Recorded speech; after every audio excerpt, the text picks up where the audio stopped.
Good morning class. कल बता दिया था आपको जैन धर्म, आज थोड़ा सा और देख लेते हैं। आज जैन धर्म ख़त्म कर देंगे और फिर कल से पढ़ेंगे अपना गौतम बुद्ध के बारे में पढ़ेंगे, ठीक है ना। तो आज देख लेते हैं जैन धर्म तेज़ी से आगे कैसे बढ़ा और उसका पतन भी हो गया तेज़ी से। देखिए, जैन धर्म को तेज़ी से बढ़ने का कारण था उसको कई राजाओं का सपोर्ट मिला, कई राजाओं का सपोर्ट मिला। तो राजाओं को जब सपोर्ट मिलता है तो राजा एक बहुत बड़ी चीज़ हो जाती है राजा, ठीक है ना। क्योंकि राजा के नीचे क्या होती है, पूरी की पूरी जनता हो जाती है। तो फिर तेज़ी से किसी भी चीज़ का ग्रोथ हो जाता है ना। तो जैन धर्म को तेज़ी से आगे बढ़ने का कारण क्या था? तेज़ी से आगे बढ़ने का कारण था राजाओं का साथ। इसे कल के वीडियो में मैंने बताया था आपको। भद्रबाहु के साथ कौन आया था? चंद्रगुप्त मौर्य आ गया था। मतलब चंद्रगुप्त मौर्य जो था वो भी जैन धर्म को ही फॉलो करता था। तो जब राजा फॉलो करेगा तो प्रजा ही फॉलो करेगी उस चीज़ को, सीधी सी बात है। और भी राजाओं का सपोर्ट था। तो आइए समझते हैं और आगे वीडियो में। देखो, ये बना दिया है भारत का नक्शा।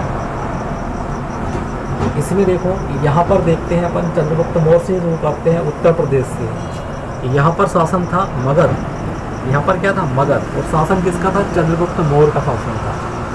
यहाँ पे चंद्रगुप्त मौर्य का शासन था। और यहाँ पर जो मंदिर बनाए थे, जैन मंदिर बनाया था, ठीक है ना। मथुरा, और मथुरा में जैन मंदिर बना हुआ है। मौर्य काल के समय में बने थे यहाँ पर मंदिर। तो उत्तर प्रदेश में मंदिर बन गया अपना जैन मंदिर। मध्य प्रदेश के अंदर किसका शासन था उस समय? चंदेलों का शासन था। मध्य प्रदेश के अंदर चंदेलों का शासन था। और खजुराहों की जो मंदिर बने हैं मध्य प्रदेश में, खजुराहों के जो मंदिर बने हैं वो भी जैनों के मंदिर बने हुए हैं। जैनों के मंदिर खजुराहों के बने हुए हैं, ठीक है, मध्य प्रदेश में। और देखिए अपन यहाँ पर कर्नाटक में, कर्नाटक में किसका शासन था? कर्नाटक में शासन किसका था? कर्नाटक में चामुंड का शासक था। किसका? चामुंडों का शासक था, शासन था वहाँ पर। कर्नाटक में चामुंडों का शासन था। और यहाँ जो जैन मंदिर बने उसको क्या बोला गया? गोमतेश्वर का जैन मंदिर, गोमतेश्वर का जैन मंदिर कहा गया। और उसका एक और नाम था बाहुबली मंदिर। बाहुबली मंदिर या गोमतेश्वर का जैन मंदिर, ये एक ही है। यहाँ देखते हैं राजस्थान में, राजस्थान में देखते हैं। तो राजस्थान में जो शासन किसका था राजस्थान में? तो राजस्थान में शासन था बिमल शाह। बिमल शाह के दो सामंत थे। बिमल शाह के दो सामंत थे। एक का नाम था वस्तुपाल और दूसरे का नाम था तेजपाल, जिन्होंने राजस्थान के भीलवाड़ा में, राजस्थान के भीलवाड़ा में माउंट आबू क्या बनवाया था? माउंट आबू। वहाँ पर जैन मंदिर बना हुआ है। माउंट आबू का नाम तो आप सभी ने सुना होगा, राजस्थान में है। जाना बहुत बढ़िया जगह है घूमने के लिए। तो माउंट आबू जो है वो किसने बनवाया था? तो वस्तुपाल और तेजपाल जो सामंत थे। किसके सामंत थे? ये बिमल शाह के सामंत थे, ठीक है। तो ये राजाओं का जब साथ मिला तो जैन धर्म जो है वो तेज़ी से आगे बढ़ा। और हाथी मंदिर कहाँ है? हाथी मंदिर है गुजरात में। हाथी मंदिर, क्वेश्चन आता है हाथी मंदिर कहाँ है? तो हाथी मंदिर कहाँ है? गुजरात में। और एक मंदिर और है जल मंदिर। जल मंदिर कहाँ है? तो जल मंदिर है पावापुरी में। कहाँ है? पावापुरी में। पावापुरी में महावीर स्वामी को निर्वाण की प्राप्ति हुई थी। कब हुई थी? 467 ईसा पूर्व, 72 साल की आयु में। अब देखो, जो जैन अपने जैन धर्म है उसकी लोकप्रियता धीरे धीरे खत्म होने लगी। उसके भी कोई कारण थे क्यों खत्म होने लगी धीरे धीरे उसकी लोकप्रियता। उसको भी समझ लेते हैं। तो जैन धर्म जो है वो दो भागों में विभाजित हो गया। कल मैंने बता दिया था आपको, दो भागों में विभाजित हो चुका था जैन धर्म, ठीक है ना। एक श्वेतांबर हो गया था और एक दिगंबर हो गया था। श्वेतांबर को मानने वाले कौन थे? स्थूलबाहु। और दिगंबर को मानने वाले कौन थे? भद्रबाहु। तो इन दोनों की विचारधाराएं अलग अलग थी। इन दोनों की विचारधाराएं कैसी थी? अलग हो चुकी थी। श्वेतांबर वाले बोलते थे कि भैया भोजन करो, ठीक है, खाओ पियो भोजन करो। और दिगंबर वाले बोलते थे कि भोजन वगैरह मत करो। दिगंबर क्या बोलते थे? भोजन मत करो। जब केवल ही पाना है, मोक्ष ही पाना है, तो फिर भोजन करने की जरूरत ही क्या है? इस शरीर को तड़पाओ। इस शरीर को अगर तड़पाओगे तो आत्मा पुनर्जन्म लेने से नहीं लेगी। मतलब आत्मा जो है वो पुनर्जन्म क्या है? नहीं लेगी। और अगर आपने इस शरीर को खुशियाँ दी तो इस खुशी को पाने के लिए आत्मा पुनर्जन्म लेगी, ठीक है ना। ऐसी उनकी मानसिकता थी। अब देखो, श्वेतांबर वाले जो हैं वो कहते थे कि भैया महिला को मोक्ष मिलेगा। श्वेतांबर वाले जो थे वो बोलते थे, भद्रबाहु के पक्ष के लोग बोलते थे कि महिलाओं को कैवल्य की प्राप्ति होगी। मगर दिगंबर वाले बोलते थे कि महिलाओं को कैवल्य की प्राप्ति नहीं होगी। अगर उनको, महिलाओं को, दिगंबर वाले जो थे, उन भद्रबाहु वाले जो थे, वो कहते थे कि अगर महिलाओं को कैवल्य की प्राप्ति चाहिए है, मोक्ष चाहिए है, तो उनको महिला जीवन के अंदर अच्छे कर्म करने होंगे।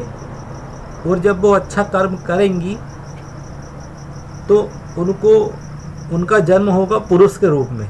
उनका जन्म किस में होगा? पुरुषों के रूप में होगा। और फिर पुरुष हो करके आपको फिर अच्छे कर्म करने पड़ेंगे, ठीक है, संलेखन विधि करनी पड़ेगी, तो आपको भी कैवल्य की प्राप्ति हो जाएगी। देखो ऐसी विचारधाराएं थी। और देखो यहाँ पर एक तीर्थंकर थे, मल्लिकानाथ तीर्थंकर थे। 24 तीर्थंकरों के बारे में बताया था मैंने आपको कल, ठीक है ना। सबसे पहले तीर्थंकर कौन बताया थे? ऋषभदेव, ठीक है ना। पहले तीर्थंकर संस्थापक जो थे वो ऋषभदेव थे। 23वें नंबर के कौन थे? पार्श्वनाथ थे। और 24वें नंबर के कौन थे? तो वो थे महावीर स्वामी, ठीक है। तो इसी में एक और थे 24 के अंदर ही, तीर्थंकर का नाम था मल्लिकानाथ। तो मल्लिकानाथ जो थे तीर्थंकर, तो श्वेतांबर पक्ष के लोग बोलते थे कि जो मल्लिकानाथ तीर्थंकर है वो महिला है, बोलते थे कि वो महिला है। और दिगंबर पक्ष के लोग बोलते थे, भद्रबाहु वाले बोलते थे कि जो तीर्थंकर है मल्लिकानाथ वो पुरुष है। तो उनमें ऐसे विवाद चलते थे। अब उनको यही नहीं पता है कि वो महिला थे कि पुरुष थे, ठीक है, जो अच्छी बात नहीं है।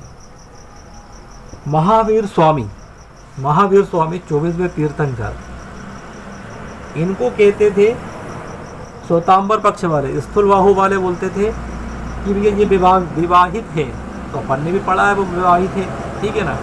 उनकी पत्नी थी, ठीक है, पत्नी का नाम क्या था? यशोदा। उनकी पुत्री भी थी प्रियदर्शिनी, है ना, इतिहास में तो लिखा हुआ है। ये दामाद भी थे जमाली, उनके पहले शिष्य भी हुए थे जमाली, ठीक है। और उनकी पहली शिष्या भी थी चंपा। तो कहने का मतलब ये है कि महावीर स्वामी जो है वो विवाहित थे, ठीक है ना। कौन मानते थे उसको? श्वेतांबर पक्ष के लोग मानते थे, स्थूलबाहु वाले। और दिगंबर पक्ष के जो लोग थे, भद्रबाहु वाले, वो कहते थे कि महावीर स्वामी जो है उनका विवाह ही नहीं हुआ है, ठीक है। तो ऐसी मानसिकता वो लेके चलते थे। फिर ऐसे में क्या होगा यार, लोगों उनका क्या होगा? लोग छोड़ देंगे ना ऐसे में, तो उनकी लोकप्रियता अपने आप खत्म हो जाएगी ऐसे में। क्योंकि जब उनके ही लोग अगर इस तरीके की सोच रखेंगे तो उसकी लोकप्रियता क्या होगी? खत्म हो जाएगी। और भी कारण थे। जो जैन धर्म था उनके जो उपदेश होते थे वो प्राकृत भाषा में होते थे। कैसे होते थे? प्राकृत भाषा में। प्राकृत भाषा या फिर आर्ध मागधी आर्य मागधी भाषा, प्राकृत भाषा जो या फिर आर्य मागधी भाषा, जो कि बहुत कठिन भाषा होती थी, तो लोगों को समझ में ही नहीं आती थी। ये कारण भी था लोकप्रियता खत्म होने का। और ये निर्वस्त्र रहते थे। कौन? दिगंबर वाले, दिगंबर पक्ष वाले क्या रहते थे? वो निर्वस्त्र रहते थे, भद्रबाहु के पक्ष वाले। अब क्या है, एक सामाजिक दृष्टि से निर्वस्त्र रहना ये थोड़ा ठीक नहीं लगता है ना, इससे भी लोकप्रियता खत्म होती है।